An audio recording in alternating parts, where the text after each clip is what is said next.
What's up, guys? Welcome back to another beautiful interview 119. We've made it this far, and I'm so blessed. I got the one and only, the director, the cinematographer, the future big podcaster in Charleston. Because whenever he announced that they were doing the podcasting thing, I was like, yo, I finally got some friends, bro. Yeah. You know, not like that. But I got the one and only, the Sean Morgan. What's up, bro? How you doing, man? Thank you for coming on. No. It's been a delightful conversation before we started because we've been, 2 years? At least 2 or 3. I think it's been 2 years now. Yeah. Shout out to Little Jack Neil. I feel like I keep saying his name wrong, but shout out to Little Jack 843. That's what it is. Wait, am I right? Yeah, Little Jack 843. Yeah.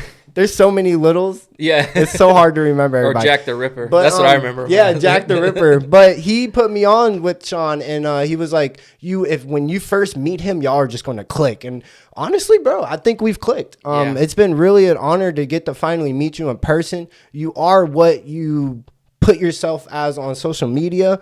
You came out with a book for children. I always think that's like number one big push for me. I just had to give you a cool introduction real quick because I've been waiting to meet this man for so long, and it's an honor, bro. Yeah, man. Sean Morgan, bro, the legend. How are you doing? I'm doing good, dude. I appreciate it. And like you said, man, we've had some really great discussions before this, so I'm really excited to get on here. And we got more, bro. Yeah. We're about digging it. Where are you from? I'm from North Charleston, South Carolina. What, like where in particular? Like, because North Charleston, you think about North Charleston. So I was born at Trident Hospital, but I grew up in actually Jedburgh, outskirts of Somerville. Wow. So actually not, dude. I'm like a mile from here is my stomping. We're in Hawaii though, but anyways, keep a mile going. from here in Hawaii. And I've lived here most of my whole life. I don't think I've really branched out. Charleston's beautiful. Yeah. I love Charleston, and I think people who know the Charleston area know Somerville's like a secret gem. It's growing really fast. I think I just saw it as like a top 10 city in the country. But what's something that you've kind of like learned the most living in like not just Charleston but North Charleston?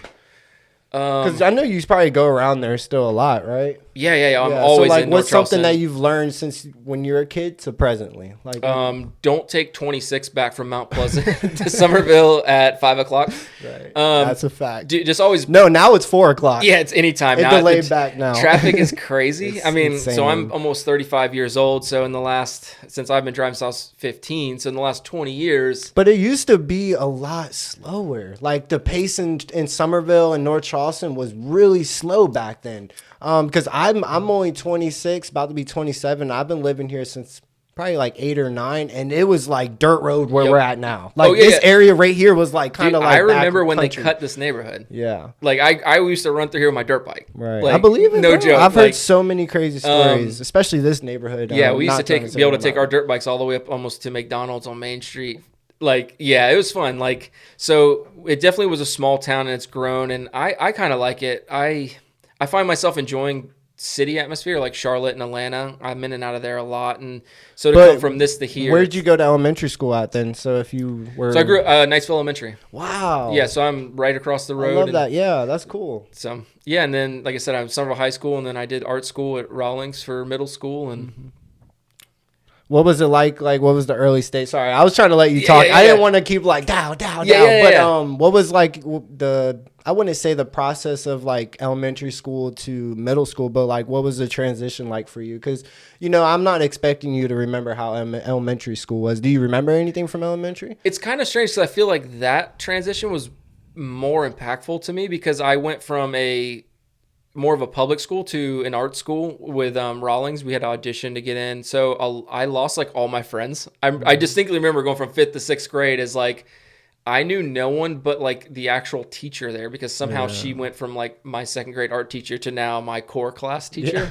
Yeah. And so that was a really big core memory was just going to that school and just it was a lot of people from a lot of different districts. So a lot of those friends I had in middle school ended up going to different high schools as well. So it was pretty neat. You know, it was a What different like transition. did you focus on at that age, like maybe 12 or 13? Like, were you into doing videography, or like were you working on skits at a young age? No, not at all. I started drawing around the age of 2, and I know a lot of people are like, well, all kids draw at 2, but I was drawing well at 2.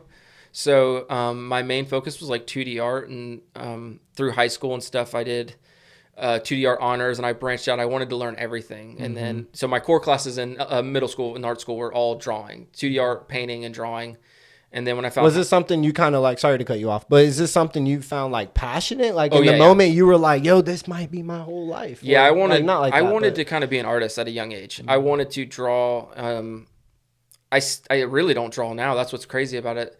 But I knew I wanted to do something creative and artistic, and I always was challenging myself, entering competitions and things like that. And I grew up on Zoids and Dragon Ball Z and a lot of that. I don't want to call it Zoid anime. is the robots, right? Yeah, from like the 80s, dude, and Yeah, all I through the remember 90s. that. But that's, I mean, the Chaotic Century, that's like one of my favorite shows of all time.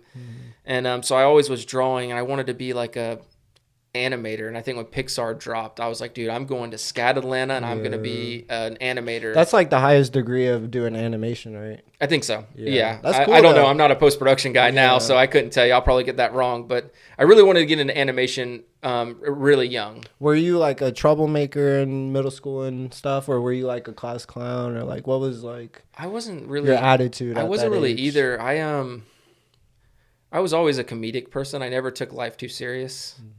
But I don't know. I think if my teachers were on this podcast, they would probably tell you I just slept through class and did the bare minimum and passed. I just wasn't challenged. And your era is the era of kind of no cell phones. So you're in school and like you're actually focusing, or you're sleeping, Both, or and you're actually throwing paper planes at girls or whatever it is. That yeah, and then making weird noises across class. We just yeah, we were that was perfect. yeah, First try. yeah, too. we were the annoying era. But yeah, we kind of like I grew up in a weird generation because I did get a cell phone around 15, 16, but it wasn't like what we have now. Like this is, you get 100 minutes before 7 p.m. type. And you were deal. playing Snake and isn't that what it is, or Worm? Yeah, but I Where didn't. you had to like follow. I was too busy skateboarding at that time. I That's didn't. cool. Yeah, we Rodney didn't. Mullen skating. Oh, I love Rodney love Mullins and Rodney, yeah, yeah. CKY era. I don't know if you're familiar with that was a lot of my influence as a videographer is CKY with before they came Jackass. Yeah. Making skate videos and prank videos and that whole era of just like hanging out with your friends and doing What like hood rat stuff. like in middle school, what was influencing you to be yourself? Like, were you watching anything that kind of like, oh, I want to be like that person? You know, like at the time, wrestling was like WWF or WF or something, and like there's like some powerful like big So I loved wrestling motion actually. going So like the WWF and WWE, like middle school and high school though. Like, Yep. were you watching that? Yeah, Like, I was. yeah. Jeff Hardy and the Hardy Boys. I loved wrestling. Love Rey Jeff Mysterio. Those were kind of like my biggest influences. And then, of course, you always had like Stone Cold and things like that. But wrestling was a huge part, probably more elementary school into middle school. And then as my influences grew, I really, like you mentioned, Rodney Mullins, Dave Mira. I really got into BMX. I always wanted to just skateboard and ride bikes, and Rocket Power was really big at the Rocket time. Power, And I wanted to be that extreme sports guy, wakeboarding to skateboarding, and then riding dirt bikes was huge for me. And Travis Pastrana. Do you think it's changed for kids now at the age we're talking about, like 12, 13? You think that they can be able to enjoy a TV show and actually have that like that feeling of like, wow, like Rocket Power? Yeah, like, yeah. Do you think that kids are able to experience that now? Because the world's changed. Like, Yeah, what's crazy is I think it's easier for kids now. I think whenever we were in our era of skateboarding, it was you're a bad kid, don't bring your skateboard around our property. Yeah, now you look at somewhere, we have a skate park in the middle of town. Yeah. We used to have a place right down the street called the Brickyard, right where the car wash is at Sonic's. And it was where everybody would go to skate, but then cops would run us off. And of course you have people spray painting and streaking through the car wash and all kind of crazy stuff. I just feel like kids won't be able to experience what we got to experience. No. I think I was on the last brink of it. I'm born in 1998, and I just remember watching all the Boomerang and all these different things that were like nostalgic Nostalgic. now. Have you And, seen the film mid-90s? It was. I'm a cover person. So it was. I think it was an A24 film directed by Jonah Hill, and it's like a kid just skateboard. That whole movie. I think I do know. Dude, that whole movie really, like, a lot of people like watch it and was like, I didn't get it, but to me that felt like my childhood. It was always just like go out after dark.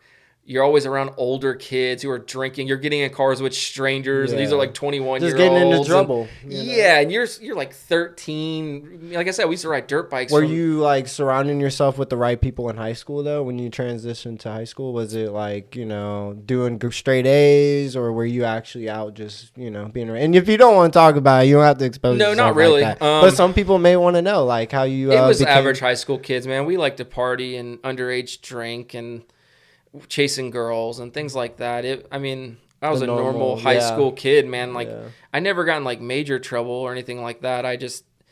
I also never got caught. I had an older brother, so it was really cool watching my older brother grow up and him showing me exactly how not to do things. I watched him get in trouble all the time. What's some advice you could give to somebody who's maybe like struggling to find their identity in high school, or like who just doesn't know how to be themselves? I think the real thing is just being authentic. I think once you kind of know who you are and your core values and learn to be kind to others, I think one thing I've grown as an adult, and I wish like 35-year-old me could tell 13-year-old me, is like everything's receptive. Everything you give, you'll receive. So if you have that high school bully and you give them love, now they're not necessarily going to receive it back, but people around you will see that. And I think being authentic, if you love... I am an adult who loves Pokemon, so I look at it like that. So don't give into all the stereotypes. Like if you love something and you're passionate about it, that's your identity. That's who you are. Now that doesn't have to be who you are. You can be anything you want to be in this life, but just being authentic and stay away from that fake it till you make it culture. I think some people fail to realize though that you can't be everything, and there's some things that you can't be. Yeah. As much as you may love doing it, there's nothing wrong with doing it and enjoying it and all that. But like me, I'm not meant to be a lawyer. Like. I would love to be a lawyer, cool. Yeah, woo, whatever. But at the end of the day, that's not like my purpose. That's not. I do feel like if you're passionate about something though, you can put your head down and just perfect that one thing and be really great at that. But like singing, like, come on, there ain't no go. Oh yeah, I don't. Like, you hear that, Billy bro? You hear that? Let's hear yours. No. That's what I'm saying. I'm not trying to be a butthole, like he said earlier, like, bro, you're this positive person who's, you can't be negative. But at the end of the day, I've learned that the negative has to balance the positives. Yeah. Because if you have too much positive, then your ego and who your character is just going to be like, very off-putting. You're not hopping on my podcast. Like it doesn't really. At the end of the day, we're all buried 6 feet deep, and we don't take anything with us. So before you want to like leave the world, I would at least want to be positive, you know what I mean? Or like just try to like be real with yourself, or so yeah. But and I think advice wise, to touch base what you said, is I've gotten more opportunities in life just being a nice person than my skill set is ever. Being authentic and being kind to people will take you further than any skill you have. Yep, I totally agree. Yeah. And having that Charleston hospitality, Yeah. I'll go out of states and I'm like, yes, ma'am, no, sir. And they're like, wow, your parents raised a good one. Yeah. But anyways, bro, life's beautiful, man, and I'm enjoying this conversation so far. But if you guys don't know by now, can you tell us your social medias real quick before we dig more deep in the interview? Yeah, so I have people watching this. Most of my platforms on Instagram. So I have Sean Morgan _DP, and then movie _films, and then the Scrap Table Podcast. Okay, yeah, and I just wanted to do that while we're give my brain a little rest from the question. I think we're good now. I'm just kidding. Anyway, so yeah, after high school, because I wanted to talk about, actually we'll dig in a little bit more of high school. What was your first job? Was it in high school? Or I got my first job. Well, actually, I had two first jobs really. I started the summer before my senior year, and I did painting and tile work, and that was cool because that opened me up to construction life, and that's fun. What was the paying wage then? So I know it wasn't what it was now. Dude, right? I actually did really good. I actually was getting, I I don't want to say certain things, but yeah, I was making Okay. like $10, No, 10 to $12 because over you the know, summer. like let's say you were to do that now, it's like Yeah. you're probably making 20, 22 easily. Yeah. Like, you know, so I think the times of, and I'm just trying to relate to, you know, the And that was like times. a seasonal thing. Like it was on the record, like, hey, just for the summer you can come help out. So Yeah. then my next job I took, I worked at Myler Country Club. Wow. So Yeah. I We're really doing carts and I did Wow. carts, and I also like, you know, kept ground maintenance, and I think I made like $6.18 an hour. Yeah, that was my dream job because I lived in Quarry Woods, so it was right across Dude, the street, it and I was- was like, "Yo, I wish I could just do that as a summer job, or like I don't know." At the time, I was cutting grass, so it was like, you know, make it make sense. Like I might as well go. We had a there. lot of fun. Like my best friend got hired out there with me at that time, and I felt like a professional golfer because while you're sitting around waiting on carts, you're Yeah. just hitting golf balls. And Yeah. I'm sure I shouldn't say this out loud, but like back then, instead of tips, some of the older guys would like leave a few beers on the cart for us. And at, Hey. at 15 or at 15, 16, 17 years old, having a trunk full of beer at the parties is always fun, Nah, right? Like, yeah, and you're the man of the party. and I don't promote underage drinking. By the way. Yeah, I'm so no, I don't definitely shouldn't, yeah. and stay in school. Yeah. But you know, so during high school, did you kind of like? When did you kind of transcend in doing filming? Because I mean, I don't know if it happened, you know, in the 20s or Yeah, so- like when did it kind of So like? when I got just to get high school, fruition? I wanted to take, because I came from an art school, I wanted to take all the art classes. So Rawlings, right? Yeah, I came from Yeah. Rawlings, and then I went to Somerville High School, and then Would you audition? How'd you get in there? they have like Sorry to cut you off. a period of time where they just like, hey, we're accepting audition enrollment. So I had to go in, and they did like the still life where they set up all of these things on a table, and you have to draw it. And out of the audition, they select certain people to get in. Yeah, so you got in with the drawing. Yeah. Wow. So you weren't even dang. So filming wasn't even in like the whole like. Wasn't your- even in the picture, in man. existence. I started taking photography in 9th grade. Like I said, I took every art class to get out of every other class. So I took like 3D art honors, 2D art honors, and then photography all the way through. And I wanted to be a photographer. When I found photography, I was like, this is my medium. Like I can create compositions, and it's less work, and it's more rewarding. And What about sports? Were you just not into it at all? I did football for a little bit, but I got some serious health issues. I broke my neck, and then I also had seizures. And From sports or yeah, well, no Wow. seizures from medical issues, but the seizures were kind of my last straw, where I was like, There's don't no know. reason to risk my life. for- yeah, and I got more into music. Yeah. I think that was another thing too. Is I got my first guitar at 12, and I wanted to play in bands, and that's a lot of time, and I wanted to play metal, and that was my were you thing. work like with your friends? Were y'all trying to start a band or anything? Oh, like dude, that? we've had bands like from years to come. We the played Diaper music. Lords. I was kidding. You ever seen Dire Wimpy Kids? Oh yeah. I think it's the Lord Diapers or something. Yeah. But yeah, we had bands growing up through high school, and even after, all the way until my daughter was born is when I gave it up finally. Yeah. I was just like, this is an expensive hobby, and it's not making money. and a lifestyle. Like you have to be open-minded. I feel Yeah. like. When you're doing that, I've met a lot of band people, and anyways, not like that, but you know, I Yeah, just feel like it's a whole different lifestyle compared to definitely what you're doing now. You know, It's fun. It's like a brotherly. yeah, but you're out 24/7. Yep, living out of a van most of the time, or if which you is cool. Like Playing you shows know? at a house, and people let you crash on their couch. Yeah, and- it's cool. It's cool. But at the end of the day, like, you know, it's like, I don't know. But so after high school, you graduated Yep, and I went to from Rawlings? or graduated from Somerville So you went to Somerville after? after Rawlings. Rawlings was through middle school. Okay, I just wanted to make sure. Because I remember whenever earlier I thought of something else. Anyways, so Somerville High School, what, like, did you remember anything the most? Did you remember any fights? Or, like, do you remember maybe a principal, like, or a senior prank? Like, I'm just trying to fill Man, in for some high school stuff before I I go don't to really. the next I segment. don't know, man.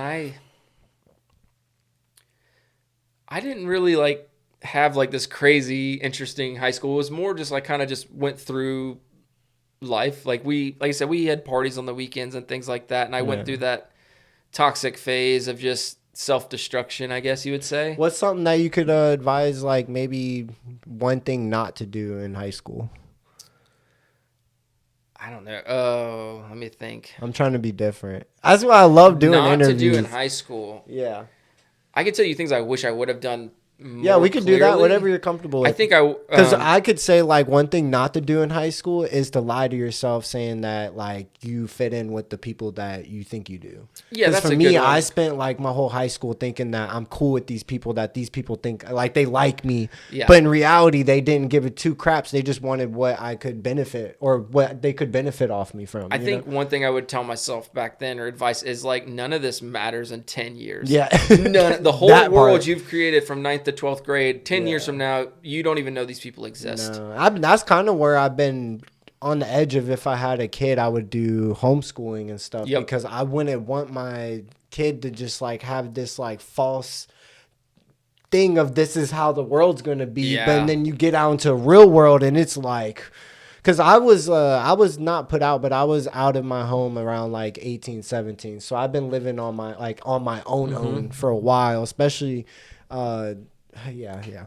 So after high school, what was it like? What were you doing? What was your daily feng shui? Like, what was that? Yeah, so I went to college to Trident, and I wanted to be a photographer. So my first semester there, again, I thought I could skate by like in high school and just take all the fun classes. Mm-hmm.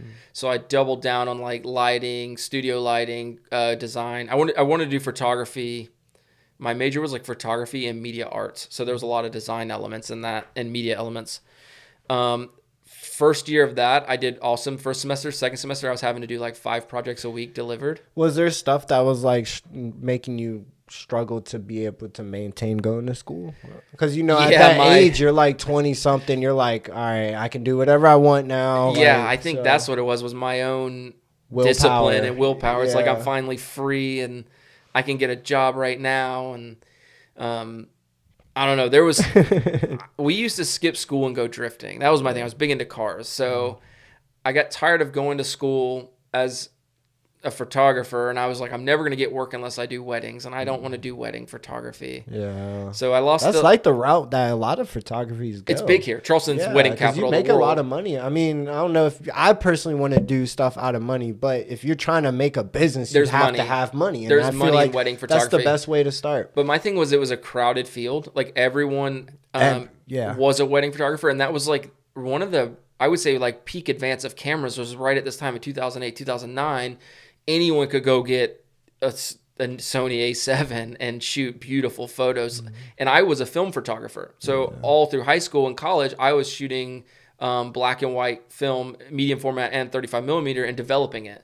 So I was like, what I want to do is dead. Mm-hmm. Like there's no way to make money doing this. So I switched majors actually. You learned like all this in school, or was it any YouTube university, or I learned all the siblings or anything like that? Film photography I learned all through high school because we had a dark room at Somerville. And then my grandfather, before he passed, he was a naval photographer and he shot film. So that's amazing. I learned a lot from him and actually shot a lot of stuff off his camera. And I just loved film because of you shoot it. It's not like cell phone. It's not instant gratification. Now you have to work for it, make sure it's exposed properly. Then you have to develop properly. There's a whole thing. I was going to ask, so what would you maybe suggest or advice you could give to a future photographer or somebody who's like just dabbling into trying to become a camera person or a photographer? Sorry. Wanting to become a photographer or transitioning to videography? Or just anything. Like any advice to anybody who's just like starting videography I think photography, the key is anything. Learn your lighting, learn exposures. I forgot those are two different things. I don't know why. I keep like making it seem like it's the same thing, but they're two different things. Yeah. So as a photographer aspect, really understanding composition, lighting, and metering light. A lot of people run light meters. I'm a film guy, so I'm used to like a light meter with photography. And then composition is a huge element. And then the business aspect of it. A lot of people don't understand, and this is something we talk about on my podcast a lot, is like how I like to bring the entrepreneurship side on everything because I feel like you can't have fun without money. No. The business side of photographers, the root of all evil. The business side of being a photographer is it's like the number one sued profession in the world. So contracts. I don't care if you're shooting a wedding for your best friend. I don't care if you're shooting portraits for your neighbor. Them weddings get crazy. I went to one wedding, sorry to cut you off, but it was like, dude, the lady was screaming at the photographer because it's not right or something. And I'm like, yo, I don't care what amount of money I'm getting. I would not want somebody screaming at me like that just for a picture. I'd get if it was a video, like a full film, like a movie production. But seen this is a wedding. I've seen some trashed photos for weddings. Yeah, but I mean, get it. Some people just make ends meet and they just do what they can do to get that check. You know? That's what I've there's learned. A lot of, and that's the thing too with the wedding business and photography business. There's a lot of photographers out there. And it's really, if you're hiring a wedding photographer, do your research, because there are so many dedicated Facebook pages now. Beware. Yeah. But like after, like when did you start your own production and like? So I transitioned I switched my majors to become an aerospace engineer, and I went into that field for a while. At this time, I was into music, so music was a huge part of my whole life, just playing in bands, and I wanted a recording studio. So my best friend Jordan Costello had Costello Studios coming up. We were in a band together, and then opposite bands that played at shows together, two different bands. And I wanted us to start a recording studio together. That was my huge thing. That was my goal. I changed my whole life to. Was it hard to do all that though, like to get the name and to get like that? So because you make it sound easy, we just did this and that. No, and that's all credit to Jordan. I mean, Jordan has been. A lot of people know Costello Studios started in first it started in that attic above his parents' garage, and then it started into a closet in his now it's a household bedroom. Name. Yeah, now it's one of the biggest studios in Charleston, South Carolina. Yeah. And that doesn't come overnight. I mean, he started that by himself in the beginning at 16 years old, and 34 now I think he is. So it took a lot of work, a lot of trial and error, we've had a lot of bad mistakes. We've had a lot of business deals together. Sweat and tears. Yeah, a lot of learn, find out on your own. Yeah. And then failures. That project kind of transitioned. I wanted to be a one-stop shop for artists, for musicians, and I wanted to offer full media packages. I want to be different. We didn't have that here at the time. Mm-hmm. I don't know if we even do now. I think it's really kind of a dead idea. But, and what was the name for your production for some people who may not? So that was Costello Studios, and then we kind of branched out and became Envious Killer Whale Productions. Okay. Funny story, there's a Young Jeezy song where he says heaviest killer whales, and I thought he said envious killer whales, so we just kind of rode with it. Yeah. And how long did it take for you to find that out? Like a month or two? This is when you used to have to go on Google on a computer to look up lyrics, but shout out Young Jeezy. Yeah. So we started that up, and I wanted to do the photography and media side. So I got into doing like label covers, promo material, marketing stuff. A lot of the stuff like we just did before this podcast, I was doing for artists, and we were going to hire a videographer. Mm-hmm. And after a few attempts of different people just not being reliable and kind of falling through, I was like, which you have to go through that though. Oh yeah. You know, nobody, if you're trying to start doing anything, it doesn't matter what field of work you do, you're going to have failures. You're going to have people flam on you. You're going to have people doubt your work. You're going to have people look at you and laugh at you, and you're going to cry. It's how it is. And the one thing I'd say is no one's going to put as much effort into your dream as you are. There you go. So that's what I kind of learned the hard way with a few, and they were friends. Like, right, you're trying to start a business with no money. You're asking people to help for free. Mm-hmm. So after going through a few friends who can shoot video work, I was like, I've done photography. This can't be much harder. And I was wrong. It was way harder. Right. But it's the same principles as far as exposure and composition. But I just, I've been on that learning phase. That was 2000. Yeah, that's a while 10, ago. 11. Yeah. I started that. What's something that you could say you've learned since then? Not even regarding to the studio or anything, just life in general. What's something you could say you've learned since maybe 2010? Having valuable people around you to tell you when you're wrong is the most important piece to running a business. And accepting when you are wrong. And to get out. Yeah. Like, I agree. Because you do need people to do that, but you also got to accept that you're wrong and be like, okay, that's hard. I'm wrong. Yeah, it Imagine is hard. putting 2-3 years into something and then you just see it failing and you refuse to give up. Mm-hmm. And that's a hard thing the first time, but then on like the 9th idea, the 10th idea, the 11th idea, I've always had I want to work for myself mindset, but it takes failure after failure after failure. And I was like, okay, well, this didn't work. Let's try this. This didn't work. Let's try this. Mm-hmm. And then some of them, like the photography dream I had in high school, I came back to it now, 10 years later, now I'm shooting film again. It's things like that. It's like the first time something didn't work doesn't mean it's not going to work. Right. Or that you're not going to come back to it. Yep. Like you could take that pause for 5 years. Yep. And pick it right back up, and it's like you're in a whole comfortable spot of being able to do what you wanted to do 5 years ago. That's why me, like, I was like, with the 2 different angles and stuff, I tried it. I think I did one interview and I deleted the whole thing on the day of that it was supposed to drop. Because I'm like, no, that's not me. Yeah, like, it's not your... Yeah, like, I'm not there. I'm not at that level. I'm forcing too much of trying to, like... It's okay, computer. I'm forcing too much stuff to be trying to make it what I want it to be, but I have to just go with the progression. You can't just rush the progress. You know? But I do want to talk about your podcast. You just dropped a podcast. What's the name for the podcast for some people? The Scrap Table Podcast. How'd that come about? Like, what was... So this was kind of an idea. One of my best friends, Ramon Coles, who's also a host on there, we've been working together for about 3 years, and we experienced so many different people, like different sets. I mean, we just worked a Drew Barrymore set to, working small scale stuff with just like a really great real estate agent, right? Mm-hmm. Like, and one of the things is, and you can contest to this, is people have stories, right? Yeah. And I never really got huge into podcasts until like COVID time. I really... I think that's everybody, honestly. Yeah. I don't think podcasts was really like, if you did this kind of work, then you were a radio thing. You know what I mean? I think podcast is a new form of a talking show. Yeah, and I really liked different things on there. Like there was a My First Million podcast that was on there. Just like weird stories about how people broke out into success. And I always like surrounding myself with like positive, successful people, and just having that positivity, hearing people like, oh, I was down to my last dollar and I did this, and this, and struggled for 10 years, but I made it. So me and Ramon were just talking one day, and he was like, dude, the stuff we see, we could start a podcast. And I'm like, right. and the experience, like just what y'all been through alone is like. And the drama. I think that was the hardest part, is when we started coming up with this podcast, we're like, dude, there's so much drama surrounding not just the film industry, but the small business industry and our friends. And I was like, we could go in here and just talk trash about people, and it's like reality TV. Just fun, yeah. But we talked about that, and I was like, this just isn't who we are.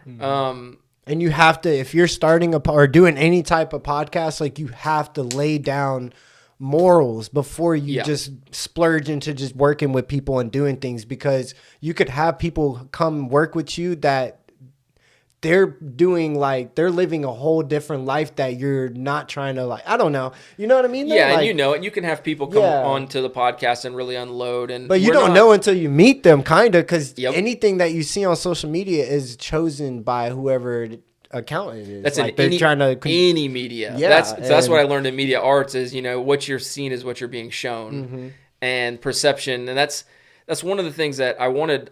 Honest stories. I didn't want people coming here and fabricate and talk about how great they are, and I didn't want people coming and push political views and religious views too much and things like that. So it was really one of the things we just started. I don't know. The idea just came to me a little bit overnight. How do y'all go about for booking, or like for maybe some people who are watching now are like, yo, let me see what he got to say about how I can get on the podcast, or I don't know. We haven't opened up yet to people like asking to come on the podcast yet. It's organic right now. This is our Kickstarter. Just going with the flow. Yeah. So this is our Kickstarter. We're trying to still figure out what we have, what it is, where it can go.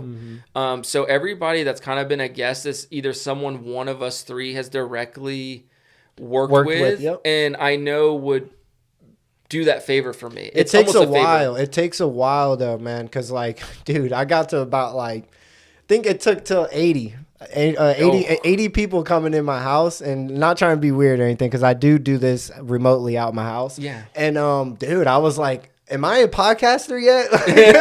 I'm like waving the white flag, like, yo, somebody tell me something. Like, and that's the other thing too with the podcast world is like, when we started it, it was like I wanted to strictly be short form content. Yeah. That's all I watch. I don't watch full podcast. I just like watching the clip about aliens. There's people out there. There's what? Billions of people. Like, so you never know who's going to like your thing, and so again, real quick, for some people who may not have remembered from previously, but where can we find your podcast on, and what's the name of it? So it's the Scrap Table Podcast.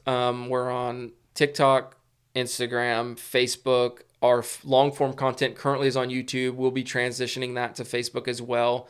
And then we're just waiting on approval for the Apple Music and Podbean and things like that. Yeah, so it's approval. Spotify is easy. Yeah. Definitely get on that. We're just waiting to get up to like the first 5 episodes out, release them all at once to have like a launch. Yeah. With marketing and things, there's certain ways to...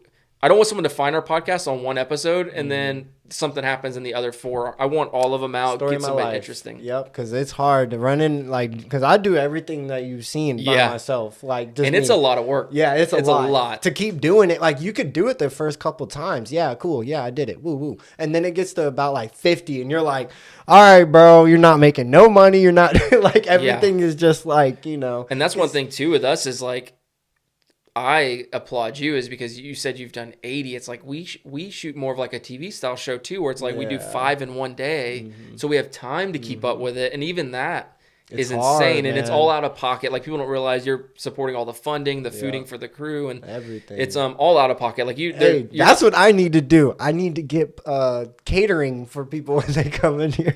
Have Zaxby's laid out. We have like a secret espresso machine. I know you might have seen some of the behind the scenes stuff. So Matthew Bigham, he's one of our camera and lighting guys, and a really good friend who volunteers his time. He brings his espresso machine, and it's just motivational. Like, we should set a camera up just at the espresso machine because backstage, all the conversations that happen there are the good, juicy ones. And you're with some people. Like, shout out to my boy Frankie and shout out to my cousin Kenneth. I wouldn't be able to do none of this without you guys. But to have a whole crew of people would be beautiful. Yeah. Like, I would love it, you know. But anyways, we kind of, you know, is there anything else you kind of want to cover? I got one more segment that we're going to do real quick. But is there anything you kind of want to tell people or like? No, I'm appreciable for you to bring that up. And I just want to make sure we covered before I just like lock out of that and then to this next one. Yeah. So I just started doing this. Shout out to Holly Swish. She was my first one, interview 118, and we're going to do it, my boy. Can you pull out your phone real quick? Uh-oh. Can you get your timer? Timer? Yep, go to clock in your phone. You can on top of it. Yep. And then set a timer for a minute. 1 minute. Yep. I'm going to ask you some questions, and you got to answer these all in 1 minute. Okay. All right. So just let me know when you're ready. I hope you guys enjoy this. Do I need to start this? Yep. Whenever you're ready, just tell me when you start. You can just say start, and I'll just start saying it. All right. Start. So, real quick, you can restart. I meant to explain. So, I'm going to ask him a list of questions, and he has to answer all these within a minute. There's no reward yet, but sooner or later, there will be a reward for like $20 if you answer all the questions. I'm going to have like 100 questions, but right now, these are all just like the ones I got. So, here we go. You can click it when you say start, and I'll start. All right, start. Say a word in Spanish. El baño. Plane or car? Car. Rap or country? Rap. Favorite color? Blue. Early bird or night owl? Night owl. Coffee or tea? Coffee. Movie or TV? Movie. I said that wrong. First job? It's a golf course. Favorite shopping store? Dollar Tree. Cat or dog? Cat. Would you ever skydive? No. Summer or winter? Winter. Deepest fear? Burning alive. How tall are you? 6'2". Favorite holiday? Easter. Flip-flop or shoes? Flip-flops. How long does it take for you to get ready? 10 minutes. Do you snore? Absolutely. Cake or pie? Pie. What is the capital of New York? Oh my gosh. Yeah. Threw me off. Is it New York? No. I don't know. We'll leave it up. Oh, we're gonna let the timer go off on that one. Yeah, geography was not my strong suit. It's hard though. Like whenever I do these questions, I'm like, you gotta think of something funny. I gotta do easy, then bam, hard. What was it? Was it Albany? Albany. Wow. Yeah. I was gonna say, man, I don't know, bro. I said New York too when I first heard it. I'm from South Carolina. I haven't left. No, it's all good. It's all good. This just like dropped my IQ level down. Public interviews coming soon with those. I'm going to do that and give out probably like $50 to people who can answer really fast. But again, guys, interview 119. I got the Sean Morgan. It's been beautiful. Yes, thank you. I wish it could be longer. I wish it could be 2 hours, but we're not Joe Rogan yet. Shout out to him. But I just want to tell you guys, remember, stay true to yourself. The only way to achieve your dreams is through you. No one else is going to do it. You got to get up every single day, grind harder than me, Sean Morgan, Jordan. Yep, you know what I'm talking about. Love you guys. Remember, stay true to yourself. Peace.